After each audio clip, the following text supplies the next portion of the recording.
mwaramutse bivanye naho muri muratwumviriza muri ine radio Peace FM y'Ugwaruka mushobora kuyumva amasaha 28 kuri 28 muciye kuri West 3 akaburungu radio Peace FM akaburungu koma makuru mu rurimi rw'ikirundi muyumva kuva ku munsi wa mbere gushika ku munsi wa gatanu turi ku munsi wa mbere w'igerekerezo rya kane ntwarane umwaka wa 2024 amakuru y'uno munsi ashimikiye kuri zino ngingo nkuru zikurikira.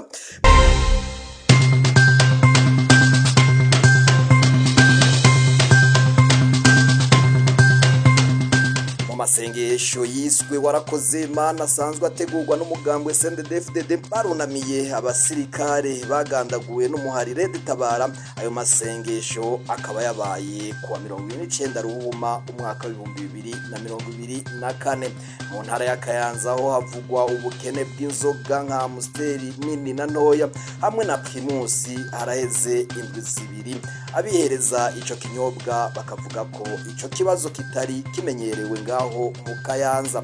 Nayo abatavuga rumwe na leta yandayishimiye babandanya kubagurwa mu ntara ya Cibitoki ni nyuma y'inama yateguwe n'abanywanyi b'uyu mugambwe wa Nkona maze ifatirwamwo izo ngingo zo guhasha abo bise inyanka Burundi.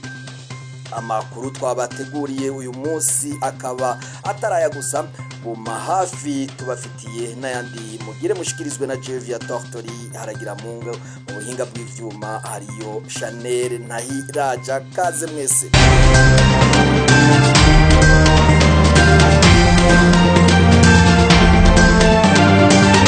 Radio Peace FM.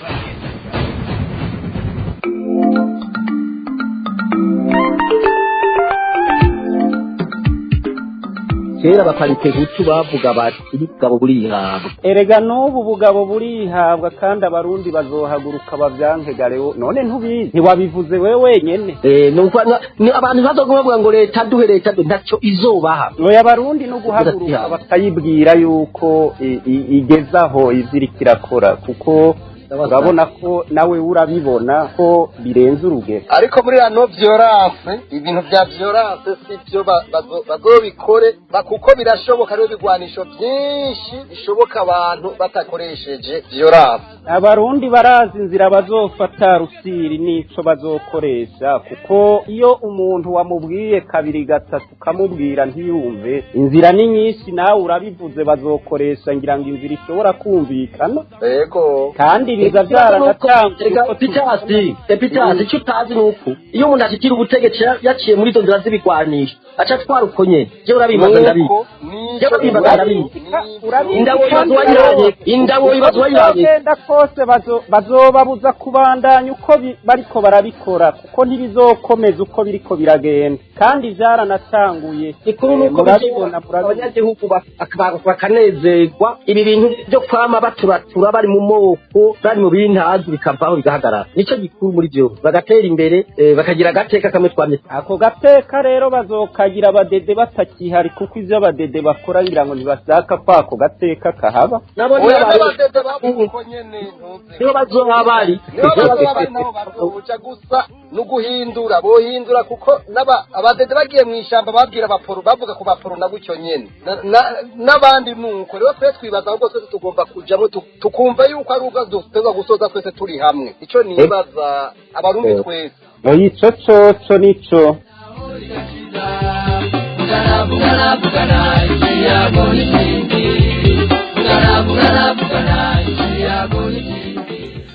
mu masengesho yo kuri uyu wa 29 Ruhuma umwaka wa 2024 yateguwe n'umugambwe CNDD-FDD yiswe warakoze mana. Umunyamabanga mukuru w'uyo mugambwe Reverien Ndikuriyo yasavye abari bayitavye kumara umunota w'agacerere kugira bibuke bongere bahe icubahiro abasize ubuzima mu gitero geruka kubera iburinga giteguwe n'umugwi Red Tabara. Ndikuriyo akaba yasavye abagumya banga kwamana ntajyo barikanuye kuko abansi b'igihugu baguma bibonekeza. Akaba yamenyesheje yuko abarota basubiza Uburundi nyuma ko bitazokunda. Akaba yamenyesheje abagumya banga ko bategerezwa gufata inzira imwe kugira bishikire yambona kazoza y'igihugu yo mu mwaka wa 2040. abatavuga rumwe n'umugambwe CNDD FDD mu ntara ya Cibitoki barageramiwe. Ni nyuma yaho uwo mugambwe uri ku butegetsi utunganije inama ku bayoboke bawo bo muri iyo ntara, hagafatwa ingingo zo gukura intambamyi zose imbere yuko amatora atangura mu mwaka w'ibihumbi 2025. Abatavuga rumwe n'uwo mugambwe bagasaba gukingirwa. Inkuru ndende na Oda Kaburo. Kuva kuri uyu w'Imana uheze, indongozi z'umugambwe CNDD FDD mu ntara ya Cibitoke zikoranije abayoboke babo bo mu makomine ya Buganda na Rugombo, bakabashishikariza kwikiza abatavuga rumwe n'umugambwe uri ku butegetsi mu Burundi. Abatavuga rumwe n'umugambwe CNDD FDD batekewe n'ubwoba, bagatabaza abarongoye intwaro n'umutekano bavuga ko bageramiwe. Ubwo bwoba muri abo banyagihugu badahurikiye mu mugambwe CNDD FDD bukaba bwongereka inyuma yaho muri iyo nama yahuje abanywanyi n'indongozi z'uwo mugambwe hafatiwemo ingingo no guhimiriza imbonerakure ko hageze ko zija ku kivi zigakura intambamyi mu nzira imbere yuko amatora atangura uhereye mu mwaka uza ukageza mu mwaka w'2027. Abatavuga rumwe n'umugambwe CNDD FDD, abayoboke b'iyindi migambwe, abatarabwa ryiza na leta y'Igitega canke abandi banyagihugu ataho begamiye bakibaza ko uruhigi rugiye kongerekana kuri bo.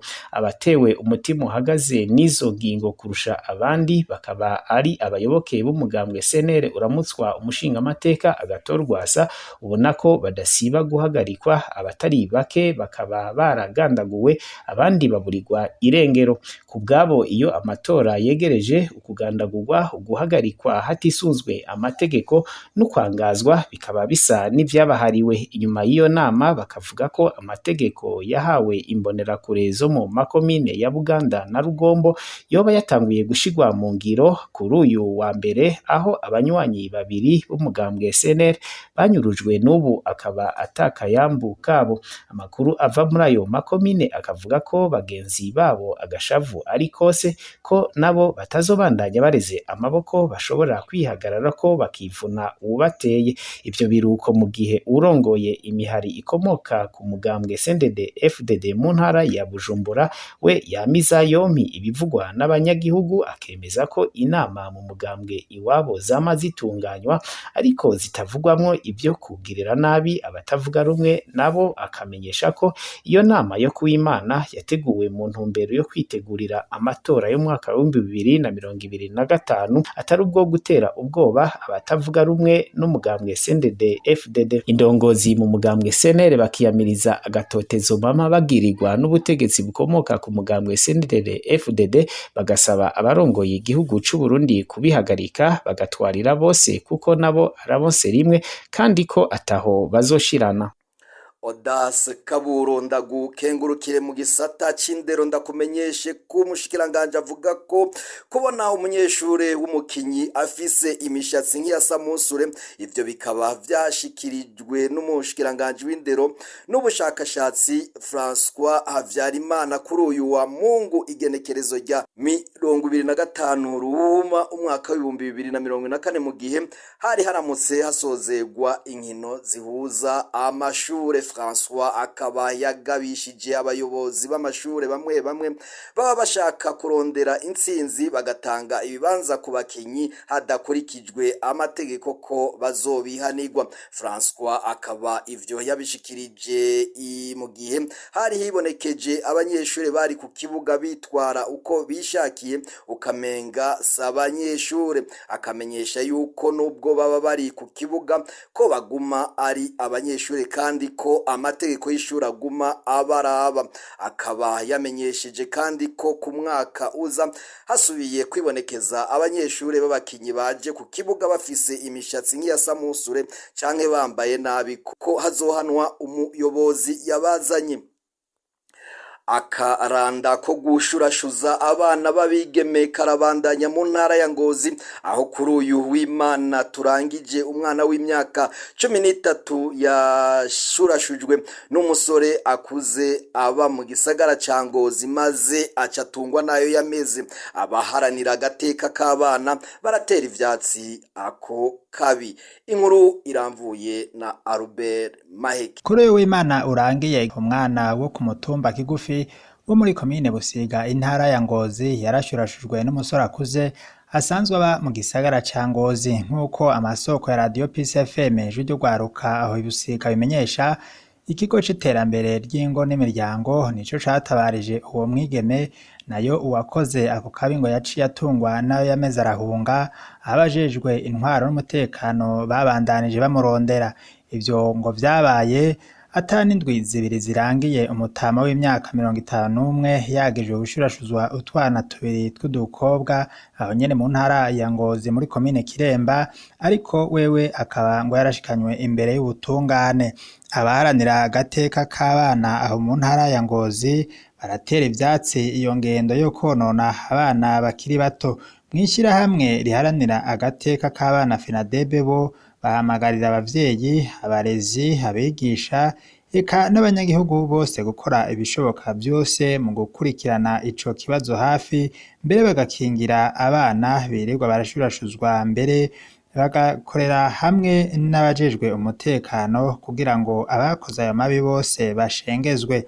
Nayo abajejwe intwaro mu ntara ya Ngozi bamenyesha ko bagiye guhagurukira ico kibazo, mbere ngo bagiye kwibutsa abanyagihugu amategeko ahana amabi yo gushurashuza abana. Albert Maheke nawe urakenuye. Mu ntara ya Kayanza inzoga nka Amstel canke Amstel ntoya zabaye umuzi wibuye mu gisagara cose, nkuko bivyiganwa na bamwe mu bihereza ivyo binyobwa ngo hagomba hahere indwi zirenga zibiri atakinyobwa ca Amstel kibonetse, na Primus ngo iboneka rimwe rimwe, co kimwe na Primus ntoya hamwe na Amstel ntoya be na Primus. Izigerageza kuboneka ni Royal na Boke, izo nazo ngo abakunzi bazo bakaba atari beshi. Muri ino misi ngo usanga bigoye kwivuna akanyota, gukora imanza canke kuzimana abashitsi kubera iryo kena rya bimwe mu binyobwa bihingurwa n'ishirahamwe Brarudi. Abadandaza ivyo binyobwa bo bavuga ko bwafutse umunwa, kuko ngo abatari bake bakorera mu mazu bapanze. Bamwe muri bo bavuga ko bariko bakora bahomba kuko abataronka ivyo bidandazwa uko abakiriya baba babikeneye kugira ngo nabo badandaze baronke inyungu. Bamenyesha ko mu gihe baheruka gutegekwa gusaba impusha zo gukora licence d'exploitation n'inimero ndangamudandaza NIF, bari bazi ko bagiye guca boroherwa mu kazi kabo. None ngo ibintu vyaciye biyangara cyane, kandi ngo n'urutonde rw'abadandaza rwaragabanutse kuko abatasavye ugo ruhusha niyo nimero batari bakiri kuri ugo rutonde. Basaba Brarudi gukora ibishoboka vyose kugira baze baronka ibinyobwa bikwiye, maze bashobore kurangura imirimo yabo neza, ngo bareke gukora bahomba. Ikindi basaba nuko abajejwe kwegeranya amakori n'amataxi boza barisunga bose ingene umuntu yadandaje. Emmanuel Hatungimana aserukira ubushikiranganje bw'ubudandaji mu karere k'uburaruko avuga ko muri ubwo bushikiranganje ico kibazo c'ikena ry'ibinyobwa vya Brarudi bakiza, ariko ngo Brarudi ivuga ko ngo mwino misi itariko irakora ikinyobwa ca Amstel, nabo ngo ntibazi kibazo yagize.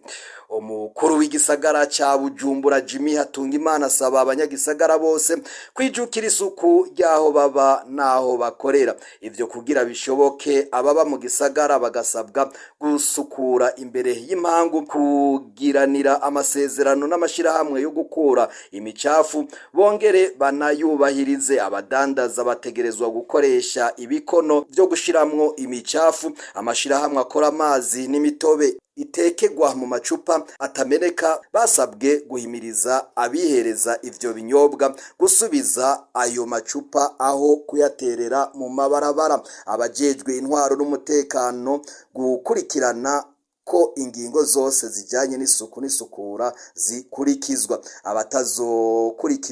Abatazobikurikiza kuva kuri uyu munsi wa mbere igenekerezo rya 4 ukwezi kwa gatatu umwaka wa 2024 bazotangishwa ihadabu. Jimmy Atungimana yamenyesheje ko inyuma y'iminsi 45 hazokogwa isuzuma kugira abajejwe isuku bose barabire hamwe uko isuku rizoba ryifashe. Ni naha dusozereye amakuru twari twabateguriye. Shimire mwese mwayakurikiranye kuva mu ntango zayo. Uruganda rwacu rwayatororokanije hamwe na Chanel na Iraja yari mu buhinga bw'ivyuma. Namwe ndabashimire. Nayo Jevia Tortori haragira Mungu na yabashikirije. Duhana isango umunsi w'ejo na gahwana.